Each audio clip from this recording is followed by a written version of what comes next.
ठीक है, चलिए सीधे इसमें गोता लगाते हैं। आज के इस एक्सप्लेनर में हम एक ऐसी दुनिया की यात्रा करने वाले हैं जो नंगी आंखों से तो नहीं दिखती, लेकिन हमारे अस्तित्व का सबसे अहम हिस्सा है।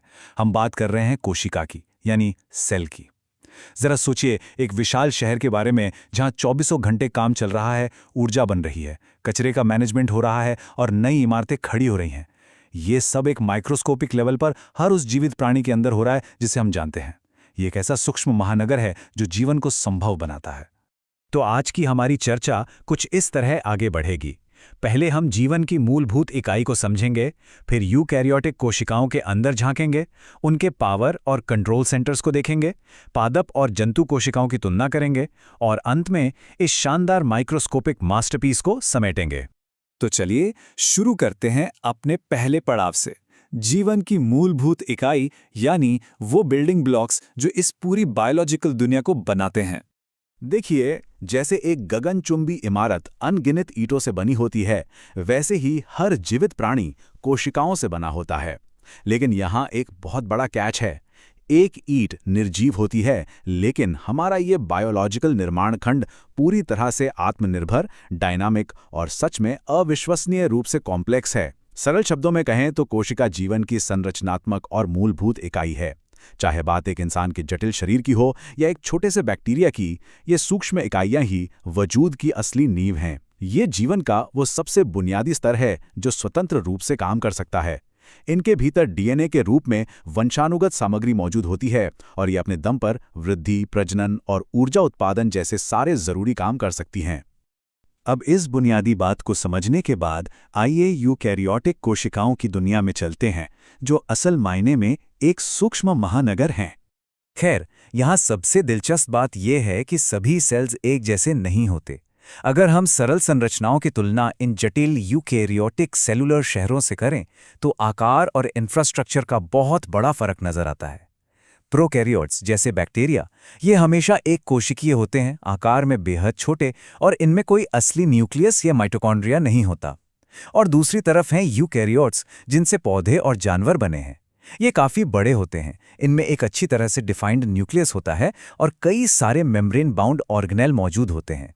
सीधे शब्दों में कहें तो यह एक शांत से गांव और एक अत्याधुनिक हाईटेक सिटी के बीच के अंतर जैसा है। अब इस महानगर के इंफ्रास्ट्रक्चर का एक क्विक टूर करते हैं। ये पूरा सेल्यूलर शहर साइटोप्लाज्म नाम के एक जेली जैसे पदार्थ से भरा होता है, जहां सारी हलचल होती है। एंडोप्लाज्मिक रेटिकुलम यहाँ के ट्रांसपोर्ट नेटवर्क या हाईवे की तरह है, जो प्रोटीन और लिपिड को इधर-उधर ले जाता है। फिर है गोल्जी कॉम्प्लेक्स, जो बिल्कुल पैनकेक के स्टैक जैसा दिखता है। ये शहर का पैकेजिंग सेंटर है, जो चीज़ों को बाहर भेजने के लिए तैयार करता है। कचरा प्रबंधन के लिए लाइसोसोम्स हैं, जो अनचाहे मटेरियल को एंजाइम्स के जरिए नष्ट करते हैं। और हाँ, रिक्तिकाएं या वैक्यूल्स, जो विशाल स्टोरेज टैंकों की तरह काम करते हैं। ये सब मिलकर शहर को बिना रुके चलाते हैं। तो अब जब हम शहर की सड़कों से वाकिफ हो गए हैं, तो चलिए इस 3D माइक्रोस्कोपिक सिटी के डाउनटाउन चलते हैं, जहां असली पावर और कंट्रोल मौजूद है। यहां हमारा सामना होता है शहर के सबसे अहम भवन से, न्यूक्लियस यानी केंद्रक। ये सेल का सेंट्रल प्रोसेसिंग यूनिट है। ये न्यूक्लियर एनवेलप नाम की एक डबल मेम्ब्रेन से पूरी तरह सुरक्षित रहता है। इसके अंदर न्यूक्लियोप्लाज्म और क्रोमैटिन होते हैं, जिनमें डीएनए के रूप में शहर का सारा ब्लूप्रिंट और आनुवांशिक जानकारी छिपी होती है। यहाँ सबसे क्रूशियल पॉइंट यह है कि यहीं पर डीएनए का रेप्लिकेशन और ट्रांसक्रिप्शन होता है। इसका मतलब है कि डीएनए से आरएनए बनता है और फिर वही निर्देश शहर के बाकी हिस्सों में भेजे जाते हैं।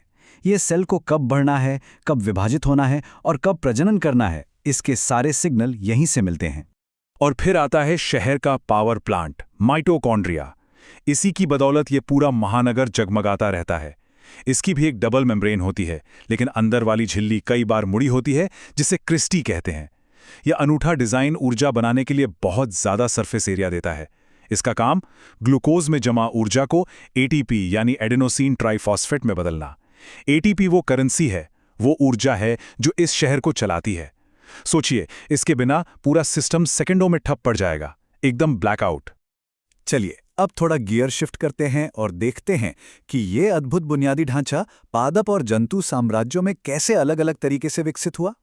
वैसे तो यूकैरियोटिक कोशिकाएं सभी उन्नत जीवन रूपों का आधार हैं, लेकिन एवोल्यूशन के दौरान पौधों और जानवरों में इनका नक्शा थोड़ा अलग तरीके से बना।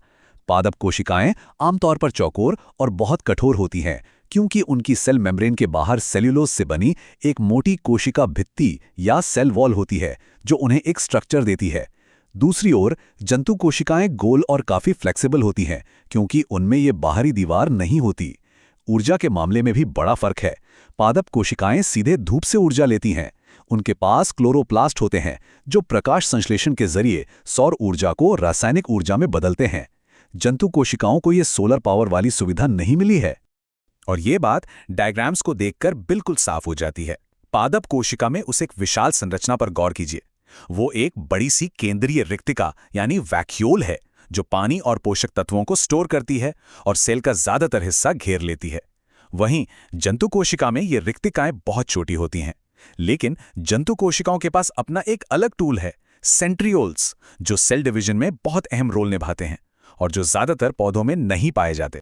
अब हम अपनी इस यात्रा के आखिरी पड़ाव पर आ गए हैं, जहां हम इस सूक्ष्म मास्टरपीस की असली अहमियत को समझेंगे। इन तमाम अंतरों और जटिलताओं के बाद भी सेल के अंदर ये सभी संरचनाएं जिस तरह एक साथ काम करती हैं, वो सच में किसी चमत्कार से कम नहीं है। इंसान के शरीर में लगभग 30 से 40 ट्रिलियन कोशिकाएं होती हैं, तो ये एक बहुत ही बड़ा सवाल खड़ा करता है। कैसे ये खरबों स्वतंत्र माइक्रोस्कोपिक शहर बिना किसी चूक के एक साथ कोऑर्डिनेट करते हैं और जीवन की इतनी विशाल जटिलता को बनाए रखते हैं।